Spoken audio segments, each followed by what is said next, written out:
We will continue the discussion from the previous talk. I will try to add a few points to it and also try to explore some of the things a bit more. The summary of the previous talk is this. I associate myself with a piece of information so strongly, I identify myself with it so strongly that a lot of energy concentrates into it and it becomes as though it has a form. It becomes as if it is a stiff entity, and now it can collide with other pieces of information and get deformed, get hurt, and this gets expressed in our language as I am under pressure, I am stressed, I am hurt. And whenever we suffer in this way, in all these cases, our attention is always on the outside, saying that is the cause of my suffering.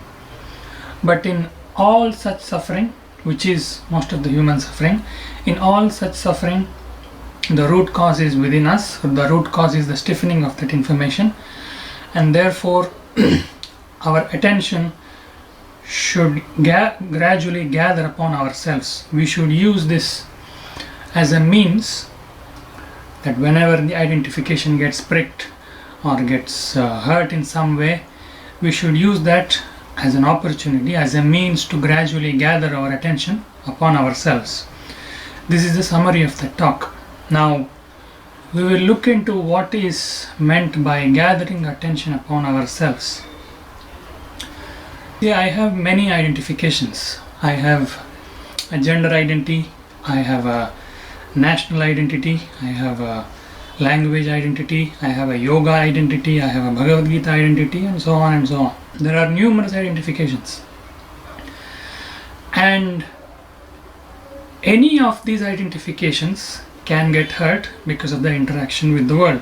These stiff entities now can get deformed because of the interaction with the world. But no matter which of these entities are getting deformed, the one that is suffering, the one that is experiencing the pain, is a common entity, which I refer to as myself. I am the one getting hurt. The hurt may be happening through different identifications, fine, but the one that is getting hurt is the same. I say I get hurt. So when I said that we should gather our attention upon ourselves, obviously all the attention should come upon this common substratum of all the identifications and not individual identifications. See, when it is said that the attention should gather upon myself, if I bring my attention on those individual identification, which is different in every situation, if I bring my attention upon that and try to do something with them, that very doing something, it may be analyzing that identification or comparing it or thinking about it or doing something with it. If you do something with it, that doing itself will just generate one more identification, or it will strengthen that very identification. Nothing more will happen. So when we say that the attention should gather upon ourselves, it should come upon ourselves, it is not on those individual identifications, it is on the common substratum, which is the common point of all those identifications, which I refer to as myself. Now we will look into this a little more. Technically it is called as the I thought, or in Samskrita we call it as the aham vritti. It's not important what you call it. Now what is the nature of this I thought? Now if you look at what is happening, this me, this sense of me, this I thoughts, this aham vritti, it looks as if it can assume any identification. It can assume any form, it can assume any attributes. Theoretically speaking, it can assume anything. You can, for example, take your dreams. In your dreams, your form may change, your language may change, or whatever. Anything may change. So that sense of me can basically take upon any bit of information and associate itself with it and then call it as myself. This means that sense of me, that I thought, does not have a definite form or an attribute of its own. That is why it is able to take literally any attribute upon itself and then assume that identification. So this I thought, this sense of me, does not seem to be a definite entity. It seems to be kind of a void into which any attribute come and fill in. If you have to give a metaphor for this, it is like the darkness which is created within a theater so that light, limited amount of light can come and play forms and a movie within the theater. This darkness is not a definite entity, it is an absence, it is a void. This I thought looks similar to a void. It's an absence. And into this absence, any attribute can come in and then act as if it is that. So naturally, you cannot do something to handle this darkness because it is not even an entity, it is an absence. Darkness is not an entity which you can handle and do something with.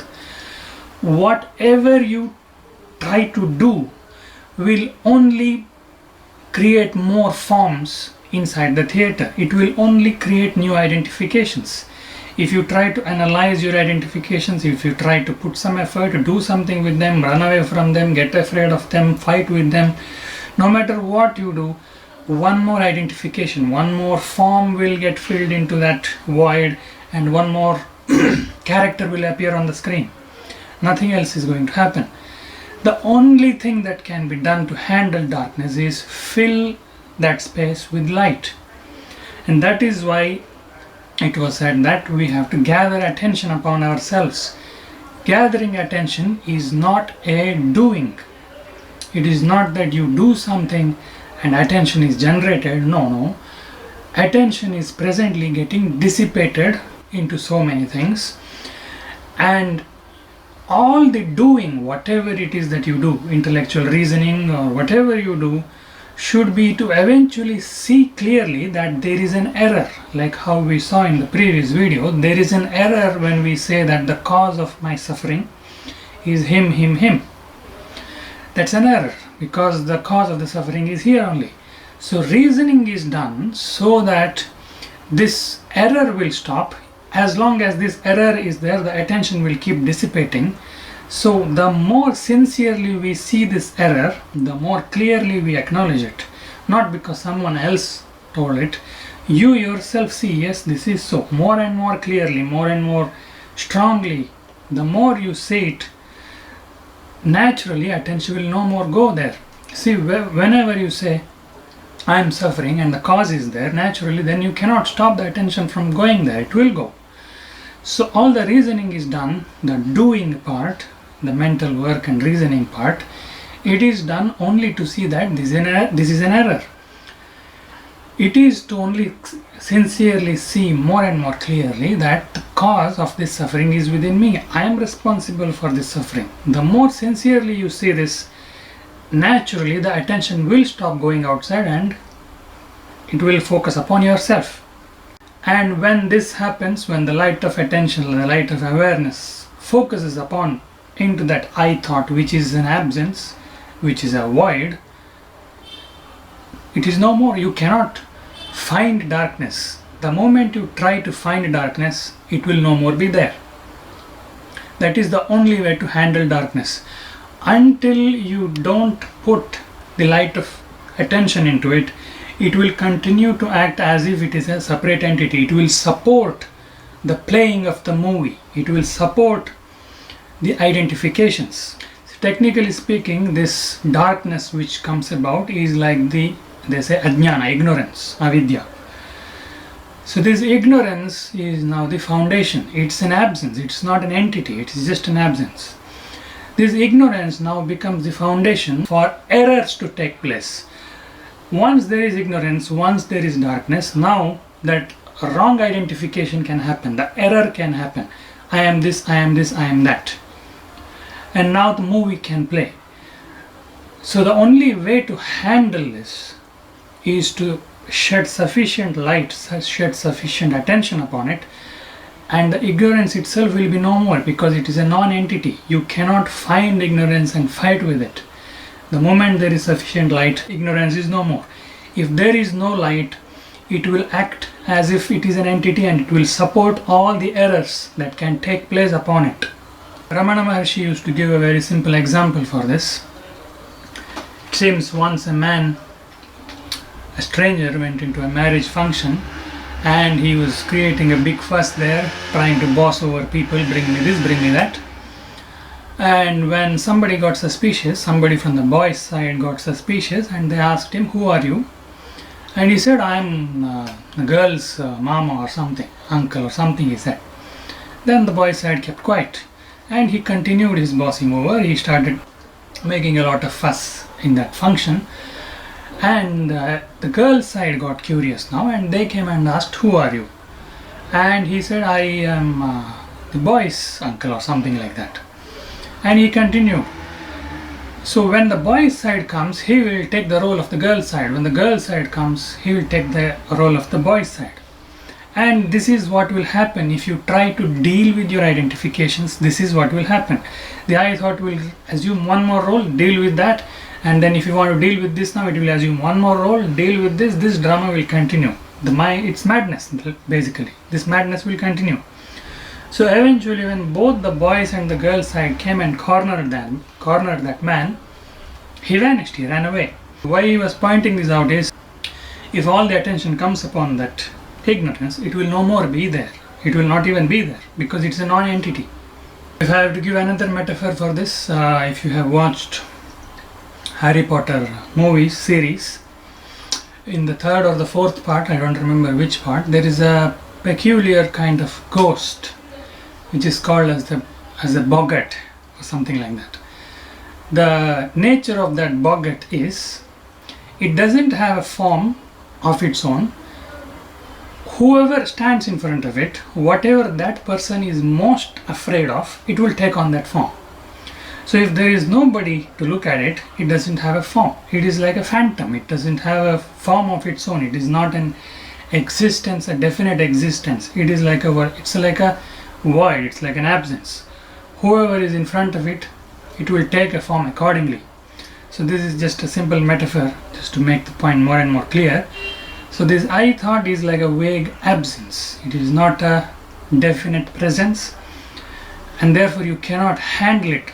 No matter what you try to do to handle it, if you bring your attention on your identifications and try to do something with it, all your doing, all your efforts will just become one more identity, one more identity, one more identity. See, this question is very popular, Ramana Maharshi, because of him, but it is there even otherwise. This question, who am I or what am I? This question is very popular in the spiritual circles. But have you ever wondered,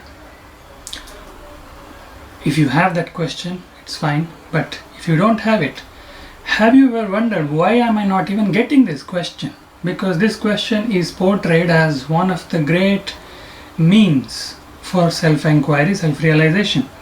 Why is it that I'm not even getting that question? Because you see, nobody can give us the question. The question has to arise within us. Why is it that this question is not arising within me? It is not arising because when there is an answer, if you think you know an answer to a question, naturally you will not have that question. Now when there is already an answer, I am so and so, I am this, I am that, so many identifications have already been assumed. And when I think I know what I am, why will the question even come? I know what I am. When majority of our day, 16 to 18 hours that we are awake, the majority of our day, when our attention is getting dissipated towards the outside, and just for half an hour if we try to sit and do self-inquiry, try to get our attention on ourselves, how will it come? Because the whole flow, the whole momentum is towards the outside. And when I say paying attention to the outside, I don't mean interacting with the world and dealing with the world. I mean there is a fundamental notion that something else is responsible for how I am experiencing my life.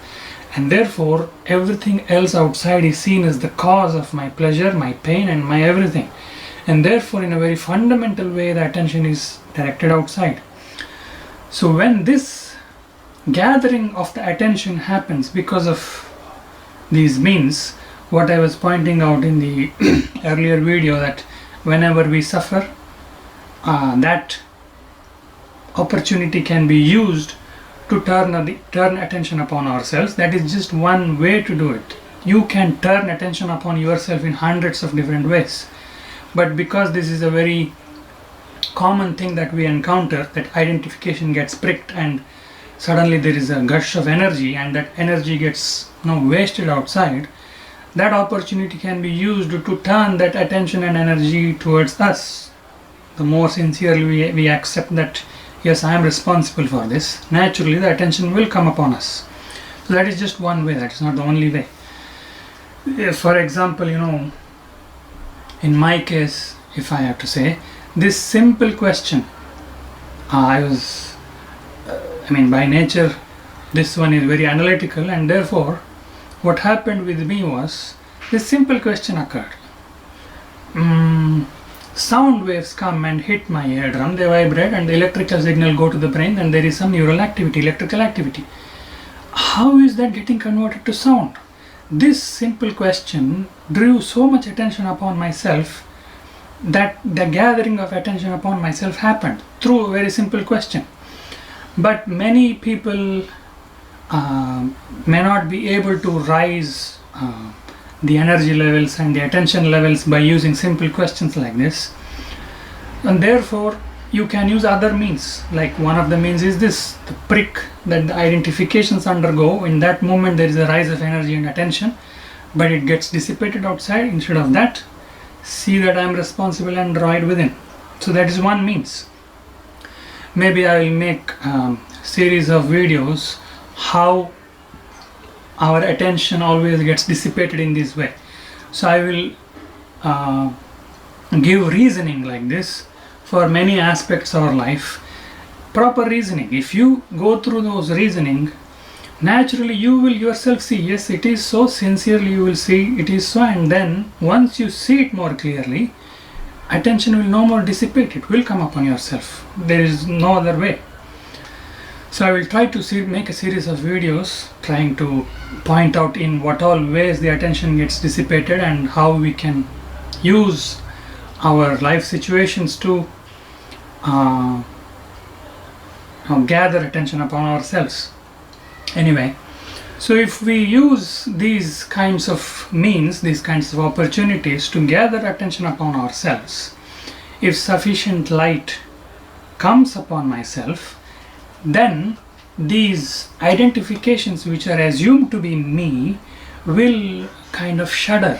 They will no more be held as me. A kind of unbaking of the part will happen. In identification, what will happen is you will take a very subtle aspect of creation and bake it into a form, and now it has become a rigid But when attention slowly gathers upon ourselves, some kind of unbaking of the identification will happen, because our attention has started coming upon that common substratum of all the identifications. This strong conviction that was there earlier, that I am this, I am this, I am that, will start to shake. They will kind of unbake themselves. They will kind of get loosened out. When that happens, naturally the question, what am I, will spring. Because now the answer which was there will start getting slowly erased. And when the answer gets erased, the question will shine forth. So in this process of shedding up attention upon ourselves, gradually these wrong answers will kind of shake and loosen out. When that happens, the question, what am I, will actually spring within us, and that will take us forward. That will take us forward, meaning more attention will gather upon ourselves, that sense of me. So this we can remember as a principle, especially of the path of intellect, path of Jnana Yoga. We can remember this as a principle, that all the doing, all our doings, all the efforts that we put should eventually be only directed at removing the errors and drawing the attention upon ourselves. If you see that your efforts, your doings is only proliferating the identifications, it is only dissipating it and scattering it more, then you should stop it then and there. All your reasoning should only be to handle the errors because of which the attention is presently getting dissipated. See, as it has been told in many cultures, by many people, by many great beings, we cannot do something and get to truth, because then it can be undone. It cannot be that we do something and do something and do something and as an effect of that truth comes out. No, it cannot be so, because then it can be undone also. So the only thing that can happen is,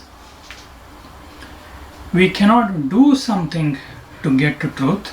We can only stop doing certain errors which we are presently doing. We can stop those errors. We can stop that dissipation of attention and see what is the actual thing that is happening. For example, in that case, I am suffering because the identification has become stiff and I am responsible for it. This is the right thing to say. If I say he is the cause, that is an error. So all the reasoning is done only to stop these errors and see what is the actuality. Once you see actuality, naturally whatever has to happen will happen. You don't have to do something for the truth to reveal itself. You just have to stop committing errors. Coming videos, I will try to point out some of these things which have occurred to me. There may be numerous, but some of the common errors because of which our attention keeps dissipating outside. The one that I pointed out with this identification is a very fundamental one, and probably we encounter it almost every day in various forms. But apart from them, there may be many other things.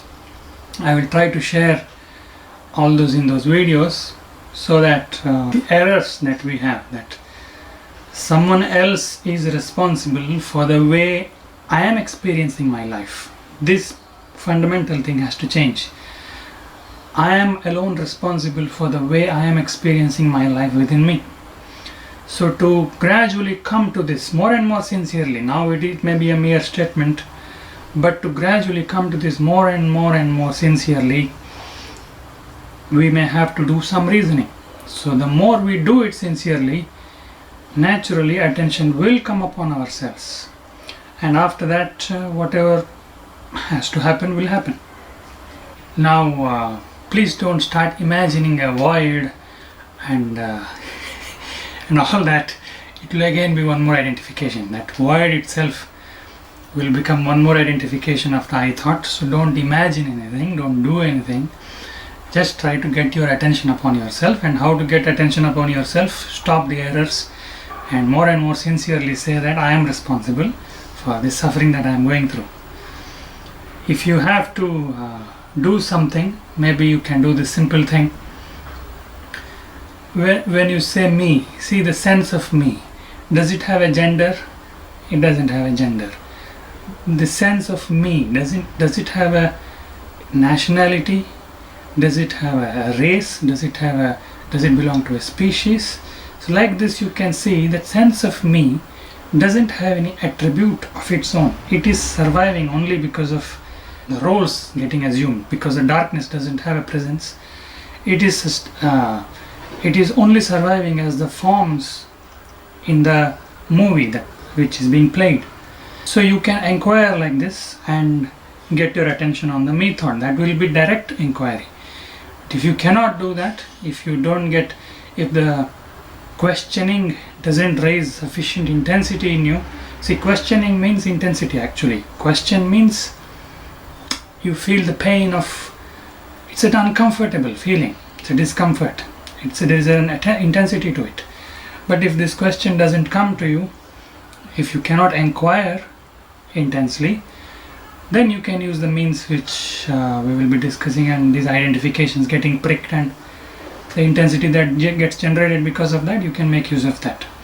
But if you can directly look at this sense of me with sufficient intensity. It is not casual questioning, or it is not a question that you ask someone else.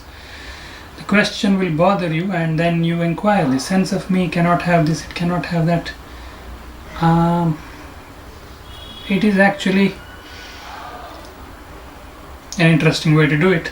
If you don't find it interesting, you can do it through the other means which we are discussing. And if you get this question, I don't know whether I am doing it right or wrong, if sufficient attention comes upon yourself, the result will be evident. Truth that is not self-evident is not truth. If you have a doubt about it, it's not yet that.